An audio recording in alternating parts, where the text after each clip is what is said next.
Hello, and welcome to another edition of The Man Who Knows Everything. And that man is me.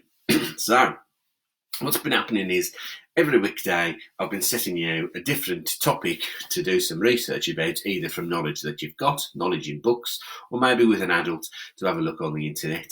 And yesterday's topic was all about dinosaurs, and we have had a couple of facts that I don't mention, but as we all know, they're just facts that I didn't mention. Of course I know them.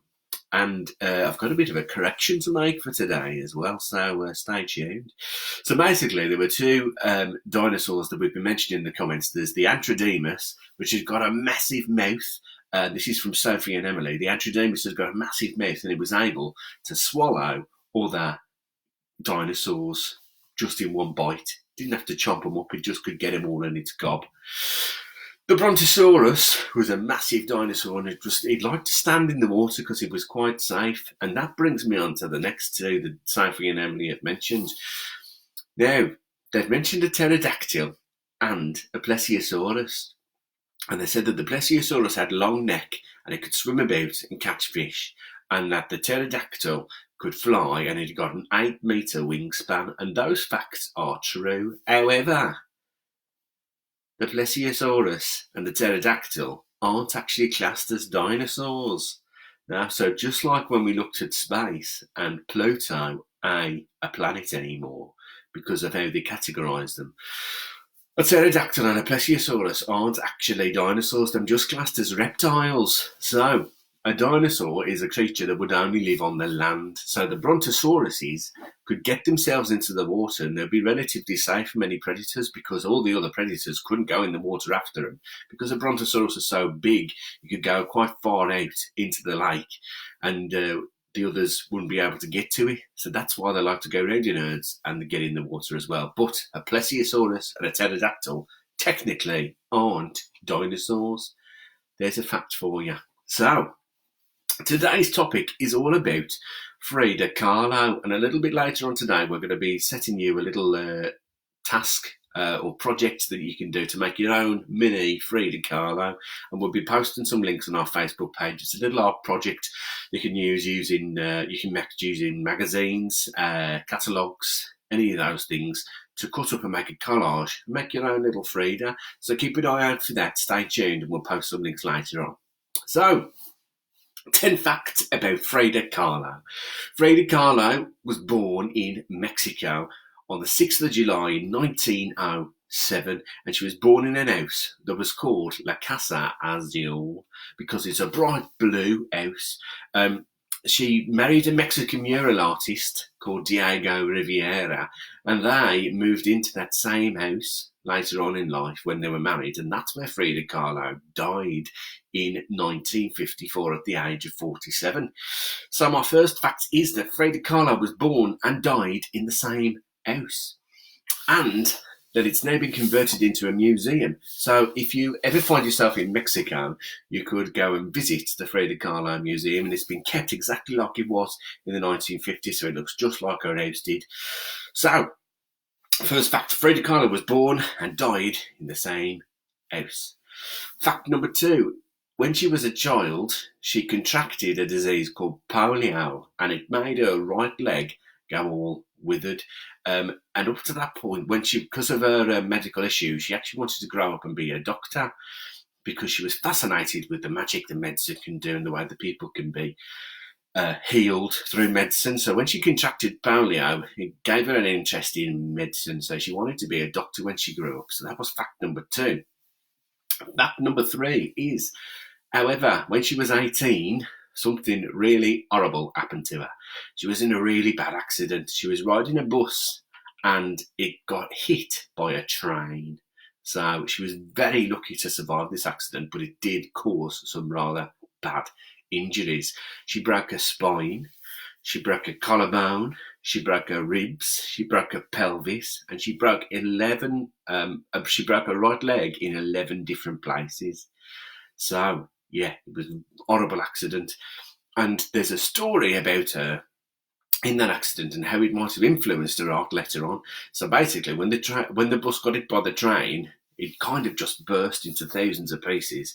She was thrown from the bus, like with lots of other people, and in that explosion, her clothes were ripped off, so she ended up being completely naked on the roadside.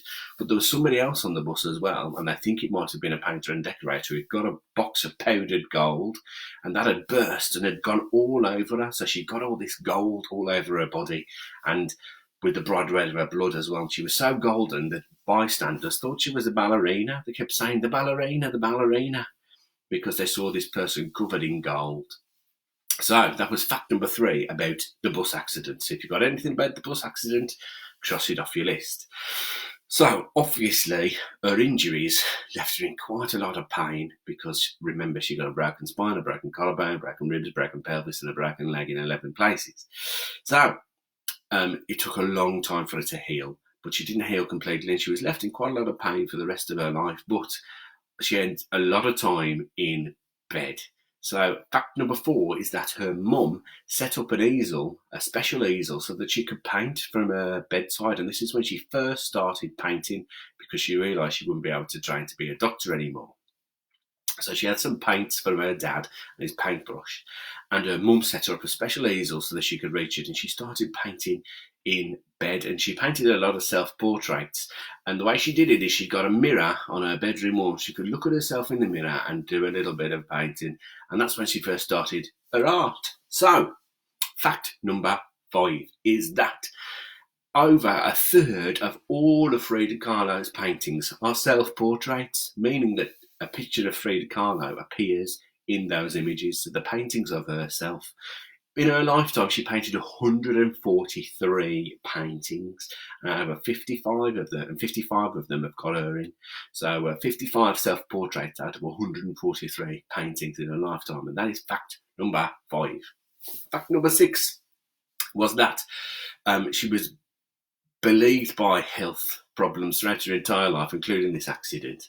And at one of her exhibitions towards the end of her life, she was having a stint in hospital, but she didn't want to miss it. So it was in 1953, and she made a grand entrance to this exhibition by arriving in an ambulance. And she arrived in an ambulance as if she was in a limousine. It was really funny. So, she made this grand entrance into one of her exhibitions by ambulance. So that is fact number 6. Fact number 7 is that throughout her life she used to keep some very exotic pets. She kept some hairless dogs. She'd got 2 spider monkeys, and they appear in some of her paintings. She'd got a fawn, like a baby deer. She got a parrot, and she'd got an eagle as a pet. Can you imagine having all those around your house? I can't believe the kind of mess they must have left. Crazy. So fact number 7 is about her exotic pets. Fact number 8 is about her Mexican heritage and her style influence throughout the world and still today. So she loved being Mexican, even though her dad was technically German. But she loved Mexico so much, she actually changed the year of her birth. So she was born in 1907, but she used to tell people she was born in 1910, so that it coincided with the birth of modern Mexico, because the Mexican Revolution started in 1910. So she used to tell people that that's when she was born. So she would symbolise the birth of this new Mexico. She used to wear traditional Mexican clothes, and that kind of style has influenced all sorts of fashion designers. So Dolce & Gabbana have done a big Frida Kahlo inspired collection, and there's been trainers. Last year, Vans, the trainer makers, they did a Frida Kahlo collection as well. And Jean-Paul Gaultier, he's a French designer, he did a Frida Kahlo collection as well. So she's really influential in fashion as well as in art. So that is fact number 8. Fact number 9 is that Frida Kahlo is a record breaker. So during her lifetime, as with many artists, she sold quite a few paintings, but she wasn't as celebrated as she is today. And in 2016, one of her paintings broke records for selling for the highest amount, and it sold for $8 million. $8 million, which is a record-breaking amount for a Latin American artist. So she holds the record for a painting by a Latin American artist being sold for the highest amount. And finally, Fact number 10 is that Frida Kahlo's face is on some money. So just like in the UK, we've got the Queen on one side, and then we've got other people who appear on all of our banknotes. Frida Kahlo is on the 500 pesos banknote in Mexico. So yeah, she's very much celebrated, very much loved, and her heritage still continues and legacy continues to this day. So that's all about Frida Kahlo. So if you've got any facts that were on my list, then get an adult to help you, stick them in the comments below. And I'm going to set you our next topic. But it's almost the Easter holidays. So you've got 2 weeks off. So you've got a whole 2 weeks to be able to research this topic. And we're going to check it out again on April the 20th at 1 p.m. So our next topic has been sent in by Emily. And the topic is Under the Sea. So because you've got 2 weeks, I'm expecting some really fantastic facts. Maybe you could even do a bit of drawing, maybe a bit of painting, maybe a bit of sculpture. Take your inspiration from Frida Kahlo and do a little under the sea portrait. Maybe put yourself in it as well. So I'm looking forward to seeing you again in 2 weeks' time on the 20th of April. For now, get those facts in the comments if you've got any others. And I'll see you then. Ta-ra a bit. Stay creative.